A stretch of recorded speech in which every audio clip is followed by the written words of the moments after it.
ఎట్టకేలకు Israel Hamas మధ్య ఒక శాంతి ఒప్పందం, తాత్కాలిక శాంతి ఒప్పందం కుదరబోతోంది. దీనికి సంబంధించి సీజ్ ఫైర్ సంబంధించిన ఒక డీల్, తర్వాత హోస్టేజ్ ఎక్స్చేంజ్ డీల్ ఇవి కుదరబోతున్నాయి.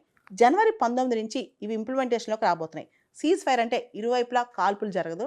తర్వాత హోస్టేజ్ ఎక్స్చేంజ్ అనమాట. అవతల వైపు ఒకళ్ళ వైపు వాళ్ళు ఒకళ్ళు ప్రిజనర్స్ కానీ హోస్టేజెస్ కానీ ఎత్తుకుపోతే వాళ్ళని ఎక్స్చేంజ్ చేసుకుంటారు. ఈ డీల్ని బ్రోకర్ చేసింది, నెగోషియేట్ చేసింది అమెరికా, ఈజిప్ట్ మరియు ఖతార్ అనమాట. 15 నెలల నుంచి నిరంతరాయంగా యుద్ధం జరుగుతుంది ఇజ్రాయెల్ హమాస్ మధ్య.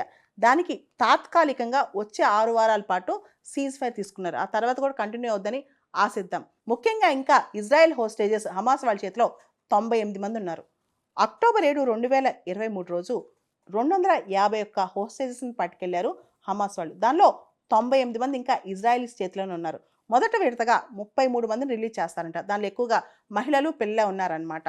సో తర్వాత సీజ్ ఫైర్ అగ్రిమెంట్, టెంపరీగా ఒకళ్ళపైన ఒకళ్ళు కాల్పులు చేసుకోరు, ఒకళ్ళపైన ఒకళ్ళు అటాక్ చేసుకోరు.